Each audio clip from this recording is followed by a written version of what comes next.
यह कहानी एक ऐसे गांव की है जहां जाहिलियत के डर से हर नए साल एक मासूम लड़की की कुर्बानी दी जाती थी। कुर्बानी भी ऐसी कि उस लड़की को पेड़ के नीचे लिटा दिया जाता था और शेर आता था और उसका दिल निकालकर एक पेड़ के नीचे छुपा देता था।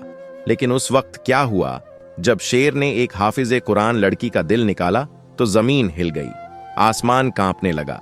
वाक्या बहुत ही सबक आमोज और दिलचस्प है, इसलिए इसे दिल के कानों से सुनिएगा।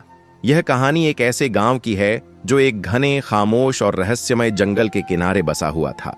उस गांव का नाम भंवरगढ़ था, लेकिन लोग उसे कुर्बानी वाला गांव कहते थे। यहां हर साल की शुरुआत में कुछ ऐसा होता था जो बाकी दुनिया के लिए शायद एक अफसाना था, मगर यहां के लोगों के लिए वह हकीकत से भी ज्यादा खौफनाक हकीकत थी।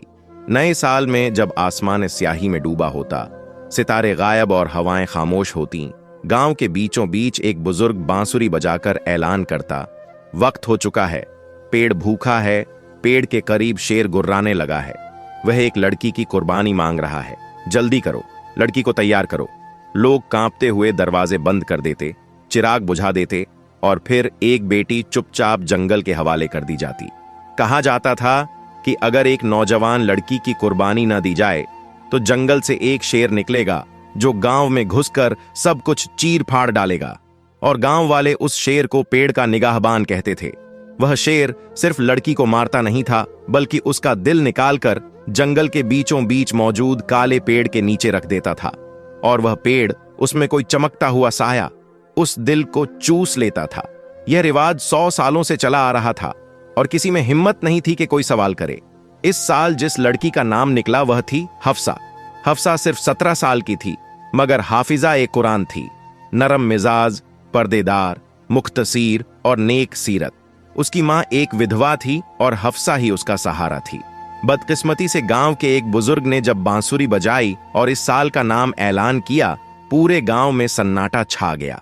लोग कहने लगे, हफ्सा का नाम कैसे निकल सकता है। कुछ लोगों ने सिर्फ फुसफुसाकर बात की, मगर इतनी हिम्मत किसी में नहीं थी कि खुलकर बोले।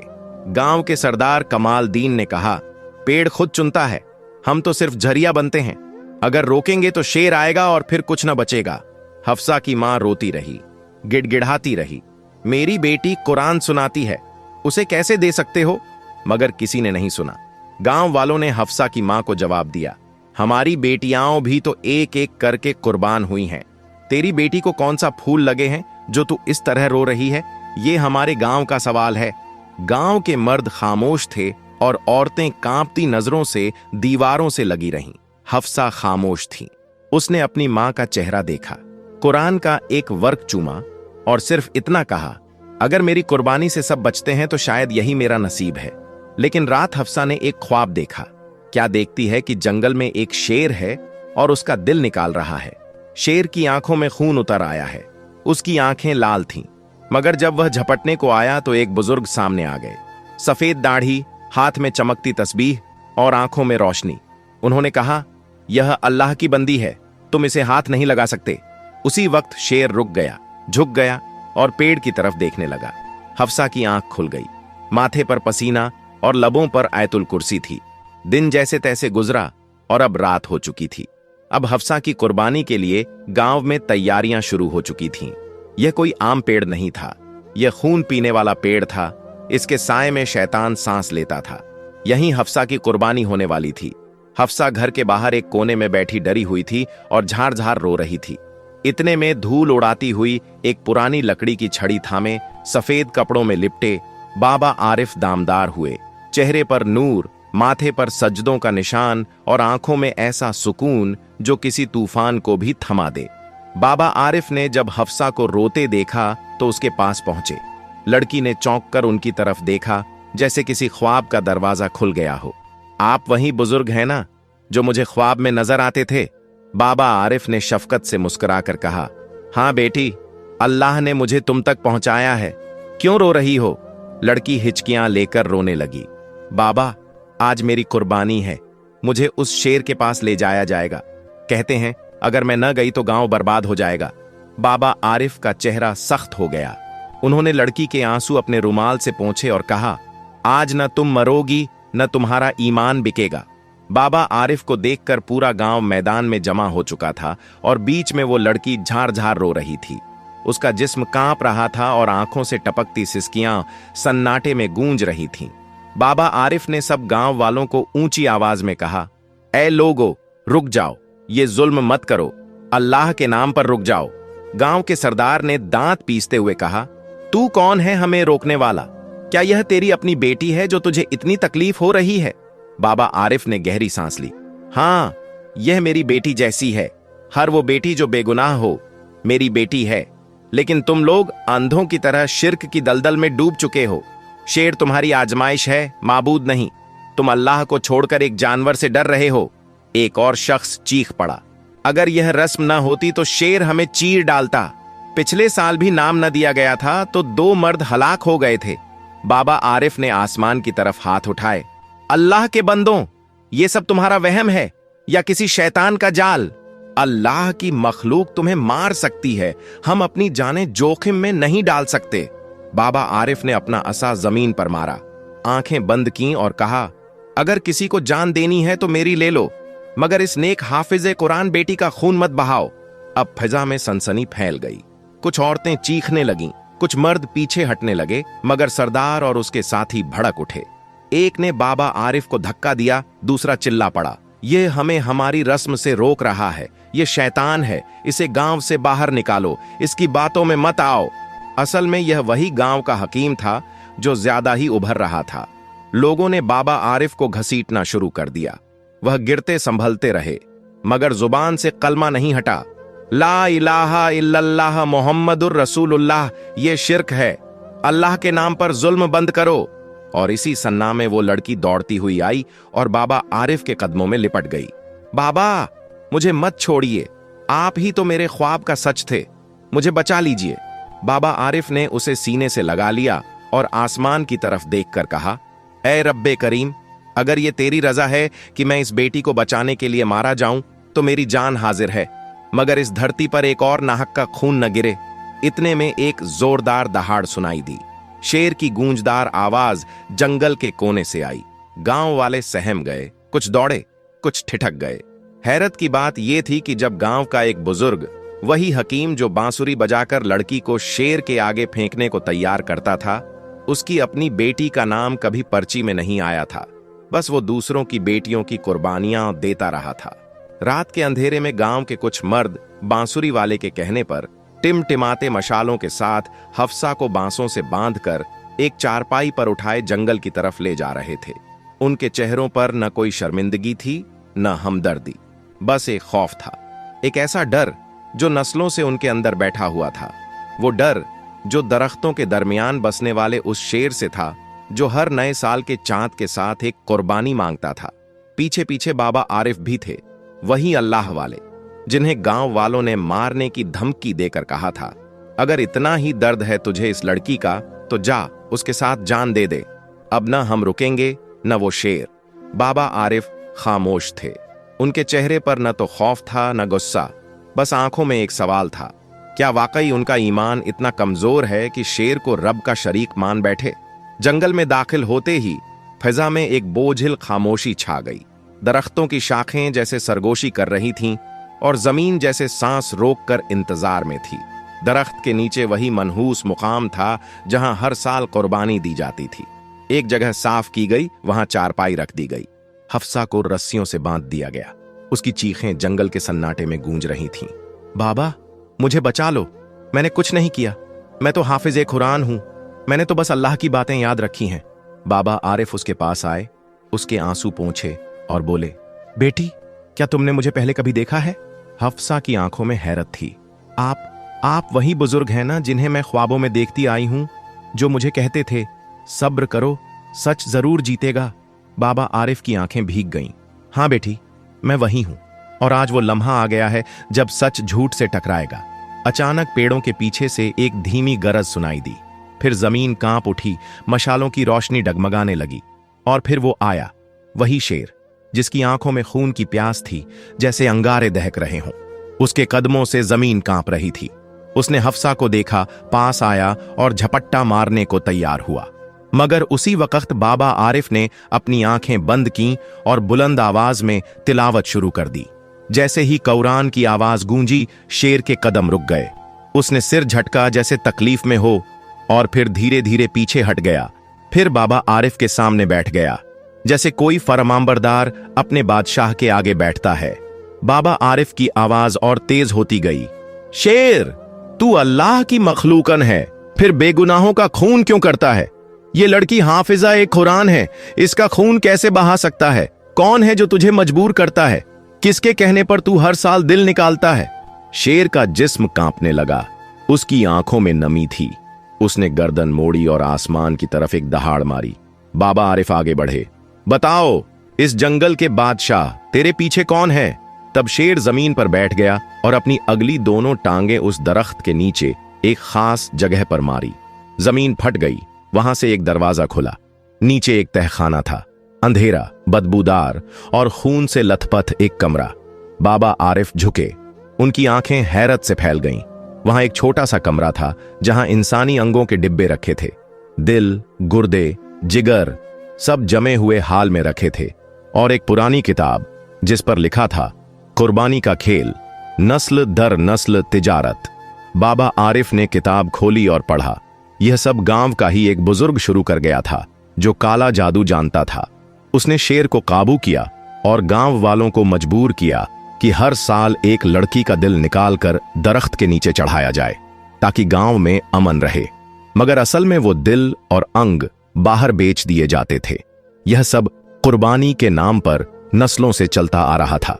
शेर ने आखिरी बार बाबा आरिफ को देखा, फिर हफ्सा के करीब आया, उसके माथे को अपनी जुबान से छुआ जैसे माफी मांग रहा हो, और फिर खामोशी से दरख्तों के पीछे गुम हो गया। कुछ देर बाद वहां से बाहर निकाला गया। हफ्सा की रस्सियां खुल चुकी थीं। बाबा आरिफ ने उसे गले से लगाया और कहा, बेटी, तुम्हारा ईमान तुम्हारी ताकत है। आज अगर शेर एक हाफिज कुरान बच्ची का दिल निकाल लेता तो कहर मच जाता, गांव में जलजला आ जाता। लेकिन उधर गांव वाले बहुत ज्यादा खुश थे कि हाफिज के साथ साथ अल्लाह वाला भी अब तक शेर के हाथों निपट चुका होगा। न रहेगा बांस, न बजेगी बांसुरी। यह अल्लाह अल्लाह वाला आया था, बड़ा हमें समझाने के लिए, अब खुद ही अपनी जान गंवा बैठा। अगर इतना ही ताकतवर था तो शेर उसे बचा लेता। लेकिन इन लोगों को यह नहीं पता था कि मौसा और चमत्कार होना तो अभी बाकी था। इतने में गांव वाले अचानक क्या देखते हैं कि अल्लाह वाला और हफ्सा शेर को अपनी सवारी बनाकर शेर के ऊपर बैठकर गांव वालों की तरफ आ रहे हैं। गांव वालों के मुंह खुले के खुले रह गए। यह क्या हो गया? इस शेर ने हफ्सा को खाया नहीं, नहीं अल्लाह वाले को। यह माजरा क्या है? असली हकीकत क्या है? लोग डर कर अपने अपने घरों की तरफ भागने लगे। अल्लाह वाले की आवाज गूंजी, रुको ऐ लोगो, तुम लोग क्यों डर रहे हो? यह शेर मजबूर था, और इसे किसने मजबूर किया, यही अब तुम लोगों को बताया जाएगा। इस शेर की जुबानी, ये किसी को कुछ नहीं कहेगा। गांव वाले भागते भागते वहीं रुक गए। उनके जिस्म कांप रहे थे। इतने में शेर उनके दरमियान आकर रुका और हफ्सा नीचे उतरी। अल्लाह वाले भी साथ ही नीचे उतरे। वही बांसुरी वाला अकड़ कर बोला, ये कोई जादूगर है, इसकी कोई चाल है। तुम लोग इसकी बातों में मत आओ। ये शेर हम सबको निगल जाएगा, और ये जो अल्लाह वाला बना फिरता है यही तो चाहता है। चलो हम सब भाग चलें। लेकिन वो शैतानी चालें चल रहा था। किसी को कुछ इल्म नहीं था कि आखिरकार उस बांसुरी वाले का राज क्या है, और उसने शेर को किस तरह मजबूर किया, और किस तरह यह बांसुरी वाला अपना ही एक कारोबार चला रहा था। शेर ने जब इस बात का खुलासा किया तो सबके रोंगटे खड़े हो गए। अल्लाह वाले उन लोगों के बीच शेर के पास बैठ गए, हाथ ऊपर उठा दिए और दुआ में मशगूल हो गए। अल्लाह, आज तू इस बेजुबान शेर को जुबान अता कर, ताकि यह अपनी जुबान से बोलकर बताए कि यह बेजुबान जानवर किसके कहने पर इतना मजबूर हो गया।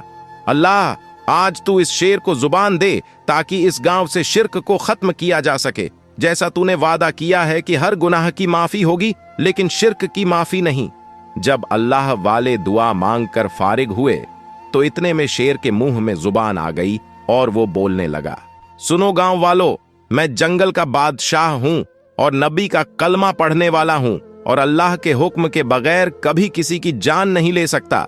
लेकिन यह जो बांसुरी वाला है, इसका बाप काला इल्म करता था और उसने मुझे पेड़ के नीचे एक तहखाने में अपने जादू से कैद रखा था और अपने इशारों पर मुझे नचाता था।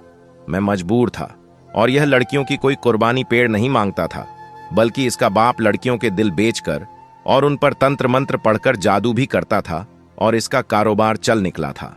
यह संगदिल हो चुका था, और जब यह दुनिया से चला गया तो इसने अपनी गद्दी का वारिस अपने बेटे को बना दिया। गांव की फिजा में एक अजीब सी बेचैनी फैल चुकी थी। बांसुरी वाला गांव के चौराहे पर खड़ा शोर मचा रहा था। यह सब एक साजिश है। यह अल्लाह वाला खुद जादूगर है। शेर को इसी ने काबू में किया है। तुम लोग मेरी बात मानो, वरना सब तबाह हो जाएगा। कुछ लोग बांसुरी वाले की बातों पर यकीन कर रहे थे। उनके चेहरों पर शक और खौफ साफ नजर आ रहा था। यह सब शेर का खेल नहीं, यह अल्लाह वाले का खेल है। एक बूढ़ा शख्स चीखा, लेकिन हफ्सा, जो अब खुद हिम्मत और रोशनी की अलामत बन चुकी थी, शेर के साथ खड़ी थी। शेर ने एक दहाड़ मारी, लेकिन यह दहाड़ दहशत की नहीं, बुलावे की थी। अल्लाह वाला खामोशी से सामने आया और आसमान की तरफ देखकर बोला, ऐ लोगो, अगर तुम्हें सच पर यकीन नहीं तो चलो उस पेड़ के नीचे जहां हर साल तुम अपनी बेटियों को कुर्बान कर दे रहे हो। आज वही पेड़ तुम्हें हकीकत दिखाएगा। शेर आगे बढ़ा। उसने बांसुरी वाले को घूरा और पेड़ की तरफ रवाना हो गया। लोग पीछे से चलने लगे, कुछ खौफजदा, कुछ हैरान। जब सब पेड़ के करीब पहुंचे तो शेर एक झाड़ी के पास रुका, जमीन पर पंजा मारा और मिट्टी खोदने लगा। कुछ ही देर में वहां एक लोहे का दरवाजा बरामद हुआ। अल्लाह वाला आगे बढ़ा और कुरान की आयतें पढ़ते हुए दरवाजा खोला। नीचे एक सीढ़ी जाती थी। सब नीचे उतरे। जो मंजर वहां था वो किसी कयामत से कम न था। दीवारों पर खून की लकीरें, काले जादू के नक्श और एक कोने में एक बड़ी मेज जिस पर कई दिल रखे हुए थे, कुछ सड़े हुए, कुछ ताजा, कुछ जार्स में लड़कियों के अजा रखे हुए थे। एक तरफ बांसुरी वाला चीखने लगा, ये सब झूठ है, ये सब मेरे खिलाफ साजिश है, अल्लाह का खौफ करो। लेकिन अल्लाह वाले ने एक बोसीदा किताब उठाई, वही किताब जिस पर इंसानी खून से कुछ मंत्र लिखे हुए थे। ये देखो, तुम्हारे बाप की वही किताब है जिससे तुम अब काला इल्म चला रहे हो। तुमने लोगों को एक अफसाना में उलझाकर मासूम लड़कियों को ज़बह किया, उनके दिल निकाल कर बेचे। तुम्हारे बाप का धंधा तुमने विरासत में लिया। तब शेर दहाड़ा और इंसानी जुबान में बोला, मैं शेर हूं, रब की मखलूक। मुझे अल्लाह ने ताकत दी है, लेकिन अकल नहीं। इस इंसान ने मेरे ऊपर मंत्र पढ़े, मुझे वसवसों में उलझाया और अपने गुनाहों में शरीक बना लिया। आज मैं गवाह हूं कि यह सब इस बांसुरी वाले की करतूत है। लोग कानों को हाथ लगाने लगे। कुछ औरतें जमीन पर गिरकर रोने लगीं। हमने अपनी ही बेटियों को ज़बह कर दिया। इन दरिंदों के हाथों हाय हम कैसे माँ बाप थे। एक नौजवान लड़का जिसकी बहन पिछले साल कुर्बान हुई थी, बांसुरी वाले की तरफ लपका, मेरी बहन का दिल कहाँ है? तुमने मेरी बहन को मारा, मैं आज तुम्हारा दिल निकालूंगा। भीड़ बांसुरी वाले पर टूट पड़ी। कोई पत्थर मार रहा था, कोई लातों से पीट रहा था। बांसुरी वाला चीखने लगा, मुझे माफ कर दो, मैंने सब लालच में किया, मुझे बख्श दो। अल्लाह वाले ने सबको रोका, खून का बदला खून नहीं होता, ये गुनाह का बदला गुनाह है। तुम सबको तौबा करनी होगी और इस गुनाह का झाला इल्म और इंसाफ से करना होगा। लेकिन उसी वक्त एक बूढ़ी औरत आगे बढ़ी और कहने लगी, हम खून का बदला खून से लेंगे। उसकी आंखों के सामने उसकी बेटी को भी शेर के आगे डालेंगे ताकि उसका भी दिल निकाला जाए, ताकि उसे पता चले कि दूसरों की बेटियों के ये दिल कैसे निकालता रहा। हमारी बेटियां जान से जा चुकी हैं। अल्लाह वाले फौरन बोले, इसमें उसकी बेटी का क्या कसूर? अगर तुम भी ऐसा करोगे तो इसमें और तुम लोगों में क्या फर्क रह जाएगा? बुढ़िया बोली, नहीं बाबा जी, अगर हमने इसे छोड़ दिया तो फिर कोई नहीं बचेगा। आज एक माँ की कोख ने अगर ऐसे हालात पैदा किए हैं तो वहीं आज उसका अंजाम देखेगी।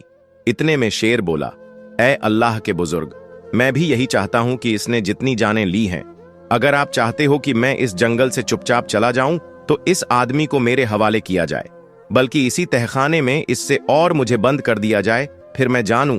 और यह आदमी रात के सन्नाटे में जब सारी हकीकतें खुल चुकी थीं, बांसुरी वाले की चालाकियां, उसके बाप की स्याह तारीख और काले जादू का खौफनाक चेहरा बेनकाब हो चुका था, तब गांव की फैजा में सिर्फ एक ही नाम गूंज रहा था, इंसाफ। बांसुरी वाला घुटनों के बल गिर चुका था। उसके कपड़े खून से लथपथ थे, चेहरे पर खौफ और नदामत की झलक थी। मगर लोगों की आंखों में सिर्फ नफरत और इंतकाम की आग सुलग रही थी। तभी शेर आहिस्ता से आगे बढ़ा। उसकी आंखें अब वैसी नहीं थीं, बल्कि जैसे सदियों की थकन, बोझ और गमी हुई थीं। वो अल्लाह वाले के करीब आकर झुका, अपनी गर्दन नीचे की ओर आहिस्ता से कहा, हे अल्लाह के बंदे, मेरी आखिरी ख्वाहिश है। अल्लाह वाले ने मोहब्बत भरी नजरों से उसे देखा और बोले, अरब की मखलूक, तेरा दिल क्या कहता है? शेर ने पूरी बस्ती की तरफ देखा और बोला, अगर ये लोग उस शख्स को जिसने मेरे ऊपर जुल्म किया, मुझे मेरे रब के खिलाफ चलाया, मासूमों का खून बहाया, अगर ये शख्स मुझे हवाले कर दें तो मैं वादा करता हूं हमेशा हमेशा के लिए इस गांव को छोड़ दूंगा, न कभी पलट कर आऊंगा, न किसी को नुकसान दूंगा। मेरी रूह को सुकून सिर्फ उसके खून से मिलेगा जिसने मुझे एक दरिंदा बनाया। खामोशी छा गई। फिर एक मां की चीख गूंजी, मेरी बेटी का खून मेरे सीने का सुकून लौटाकर नहीं आएगा, लेकिन उसका बदला, इस जालिम का अंजाम है, वो मुझे चैन दे सकता है। एक नौजवान लड़की जिसके बाजू पर कुर्बानी के लिए निशान लगा था, रो पड़ी। इस दरिंदे ने मेरे ख्वाब, मेरे वालिदैन की नींद सब छीन लिया।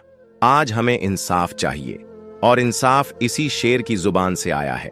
लोगों ने बांसुरी वाले को खींचते हुए उसी तहखाने की तरफ घसीटा जहां उसने सैकड़ों बेकसूरों को बेरहमी से मारा था।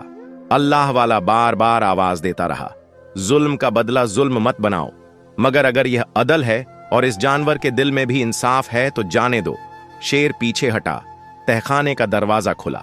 बांसुरी वाला चीखने लगा, मुझे माफ कर दो, मुझे बख्श दो, मैं तुम लोगों को दौलत से माला माल कर दूंगा, बस मुझे शेर के हवाले मत करो।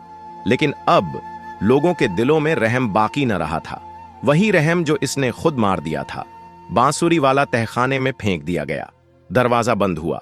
कुछ ही देर बाद एक गरज, एक दहाड़, एक चीख, फिर खामोशी। कुछ लम्हे ऐसे गुजरे जैसे हवा भी रुक गई हो। फिर दरवाजा खुला। शेर बाहर आया। उसके जबड़े पर खून था, आंखों में सुकून। अल्लाह वाले के पास आया और अपनी गर्दन झुकाई। मैं जा रहा हूं ऐ अल्लाह के बंदे, अपने जंगल में, अपने रब के हुक्म से। अब यह बस्ती आजाद है, बस एक वादा करना। क्या? अल्लाह वाले ने नरमी से पूछा। शेर बोला, उन मासूम बच्चियों की खबरें मत भूलना, उन्हें दुआ देना और उनको इल्म देना जो अभी जिंदा हैं, ताकि फिर कोई जालिम किसी हफ्सा को न लूटे। अल्लाह वाले की आंखों में आंसू आ गए। मैं वादा करता हूं ऐ रब की बनाई मखलूक। शेर ने एक आखिरी बार आसमान की तरफ देखा, एक दहाड़ मारी जो अब दहशत की नहीं बल्कि आजादी की थी, और फिर जंगल की तरफ रवाना हो गया। पीछे मुड़कर भी न देखा। लोग साकित खड़े थे, कुछ के चेहरों पर शर्मिंदगी थी, कुछ पर सुकून। किसी ने एक दूसरे से कहा, हमने अल्लाह वाले को झुठलाया, हफ्सा को धक्का दिया, शेर को दरिंदा समझा। लेकिन दरिंदा तो वो था जो इंसान होते हुए भी इंसान न रहा। अल्लाह वाले ने हफ्सा के सर पर हाथ रखा। बेटी, तुम्हारा सफर यही नहीं रुका। अब तुम उन लड़कियों को पढ़ाओगी जिन्हें कभी कुर्बानी के लिए चुना जाता था। अब वो कुरान की हाफिजा बनेंगी। हफ्सा ने सर झुका दिया। आंखों में आंसू मगर दिल में सुकून था। गांव बदलने लगा। तहखाने को बंद करके उस पर एक कुरान मजीद का नुस्खा रखा गया। बांसुरी वाले का नाम तक मिटा दिया गया और शेर वो कहीं दूर जंगलों में था। एक नया अफसाना बन चुका था, मगर सच्चाई का, कुर्बानी का और इंसाफ का। अल्लाह वाले ने शेर के सर पर हाथ रखा और कुछ देर तक आंखें बंद किए कुरान की तिलावत करते रहे। फिर बोले, जा, तेरे रब ने तुझे माफ कर दिया। तू एक निशानी बनकर आया था और अब एक सबक बनकर जा रहा है। शेर ने एक बार हाफिजा की तरफ देखा, जिसकी आंखों में अब खौफ की जगह आंसू थे, मगर वो आंसू रहमत और शुक्र के थे। शेर ने अपना सर झुकाया और गांव की हद से बाहर निकल गया और फिर कभी वापस नहीं आया। गांव की फिजा जैसे बदल गई। बांसुरी वाले की असलियत जाहिर होने के बाद लोग कांप गए थे। जो लोग उसके झूठ पर यकीन करते थे, अब सजदे में गिरकर अल्लाह से माफी मांगने लगे। कभी जादुई पेड़ के नीचे लड़कियां कुर्बान की जाती थीं, साफ करवाया। वहां अब एक छोटी सी मस्जिद बनवाई गई और वहां रोज कुरान की तिलावत की आवाज गूंजने लगी। अब वक्त है कि तुम लोग रोशनी की तरफ लौटो, इल्म हासिल करो, दीन को समझो और शिर्क जैसे बड़े गुनाह से हमेशा के लिए तौबा करो। और वो लड़की हाफिजा जो कभी कुर्बानी के लिए चुनी गई थी, अब गांव की अलंबरदार बन गई। उसने मदरसा कायम किया जहां वो खुद लड़कियों को कुरान पढ़ाती, हदीस सिखाती और शिर्क के खिलाफ आगाही देती। कुछ दिन बाद अल्लाह वाला हाफिजा के मदरसे के बाहर जमा लोगों से मुखातिब हुआ, सुन लो ए लोगो, तुमने जो जुल्म किया, जो जाहिलियत में लड़कियों की कुर्बानी दी, वो सब शिर्क था। रब्बुल आलमीन फरमाता है, इन अल्लाह यकीनन अल्लाह शिर्क को माफ नहीं करता, बाकी जो चाहे माफ कर दे। तुमने अल्लाह के साथ शेर को शरीक किया, दरख्त को माबूद बनाया और झूठे खौफ के ताबे हो गए। एक बूढ़ा शख्स रोते हुए बोला, बाबा जी, हम जाहिल हैं, माफ कर दीजिए, हमें न दीन आया न दुनिया। अल्लाह वाले ने नरमी से जवाब दिया, इल्म न होना गुनाह नहीं, इल्म न सीखना गुनाह है। आज से ये मदरसा तुम सब की पनाहगाह है, जहां तुम्हारे बच्चे, बेटियां, बीवियां सब दीन सीखेंगे। अल्लाह वाला कुछ दिन बाद अगले गांव के लिए रवाना हुआ, मगर जाने से पहले हाफिजा को सीने से लगाकर कहा, बेटी, मैंने अपना काम किया, अब तुम्हारी बारी है। तुम्हारी आवाज बनेगी रोशनी की, रोज तुम्हारे सबक बनेंगे नस्लों की हिदायत। लोगों को बताना सबसे बड़ा फर्ज है। अगर फिर कभी कोई बांसुरी वाला किसी और रंग में आ जाए तो तुम कुरान की रोशनी लेकर उसके सामने खड़ी होना। हाफिजा की आंखों से आंसू बह रहे थे, लेकिन उसका चेहरा नूर से जगमगा रहा था। वक्त गुजरा और वही गांव जो कभी शैतानी रस्मों का गढ़ था, अब इल्म का मरकज बन गया। वहां के लोग आज भी अपनी नस्लों को वो दिन याद दिलाते हैं जब शेर बोला और अल्लाह का बंदा आया। वो बताते हैं कि कैसे शक इंसान को हैवानियत में गिरा देता है और कैसे कुरान इंसान को इंसान बनाता है। हाफिजा के मदरसे के दरो दीवार पर आज भी एक जुमला लिखा है, शिर्क सबसे बड़ा जुल्म है और इल्म सबसे बड़ी रोशनी। आमीन।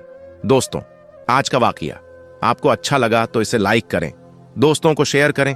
शिर्क से जितना बचा जा सके उतना बचें। अपना और अपने प्यारों का बहुत सारा ख्याल रखें। मिलते हैं अगली वीडियो में, और मजीद ऐसे वीडियोस देखने के लिए हमारे चैनल को सब्सक्राइब कर लें। शुक्रिया।